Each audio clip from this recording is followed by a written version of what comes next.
जी हाँ, खंडवा शहर की एकमात्र पेंट की दुकान जो है भारत सरकार द्वारा ISO प्रमाणित, जहां आप पाएंगे एशियन पेंट्स और ड्यूलेक्स पेंट्स की सारी रेंज और भारतीय रेलवे में लगने वाला एपॉक्सी पेंट्स।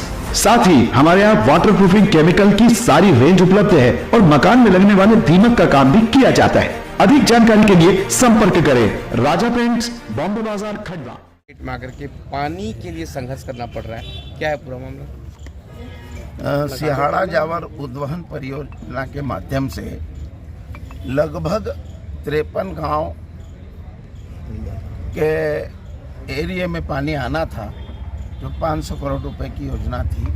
पूर्व में जब नंदुभिया सांसद थे, हमने बहुत संघर्ष किया, शिवराज जी से योजना करवाई थी, मगर कुछ कारणवश कहें या इंजीनियर की कमी कहें, जिन भी अधिकारियों ने कहा वो कमी कहें, तो उसमें पाइपलाइनों के माध्यम से हमारे खेतों तक पानी नहीं पहुंच पा रहा है। सिहाड़ा के उधर कुछ नालों में पानी आया है, जैसे बल्दी वगैरह है, सिहाड़ा के उधर का नाला है, इसके कारण उधर के खेतों के कुओं में पानी का लेवल बढ़ा है।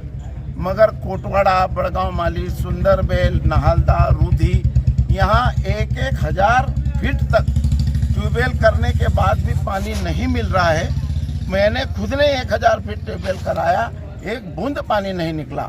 यदि कुछ लाइनें जो जोड़ना है वो लाइनें जुड़ जाए और इन नालों में बड़गांव, कोटवाड़ा, रूधी तरफ भी यदि पानी आ जाए तो खेतों में भले ही नहरों में पानी अभी नहरों के माध्यम से नहीं जाएगा, मगर लेवल बढ़ जाएगा।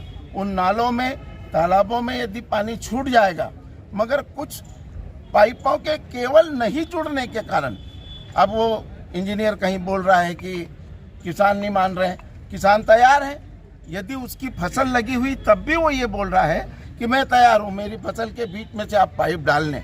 तो हम कलेक्टर साहब से आग्रह करने आए थे कि साहब हम लोगों को बचाइए, बरसात की सारी फसलें हमारी ख़त्म हो गई और यदि इस फसल में भी हम पानी नहीं दे पाएंगे तो हमारे बच्चों को सिवा पाइजन खिलाने के हमारे किसानों के पास कोई चारा नहीं।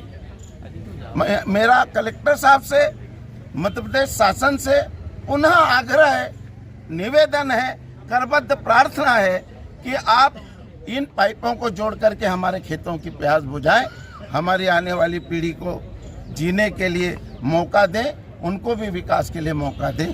धन्यवाद। सरकार बीजेपी की है और आपको जहर खाने की नौबत आनी पड़ी है, तो क्या लगता है सरकार ने तो सुनवाई करी।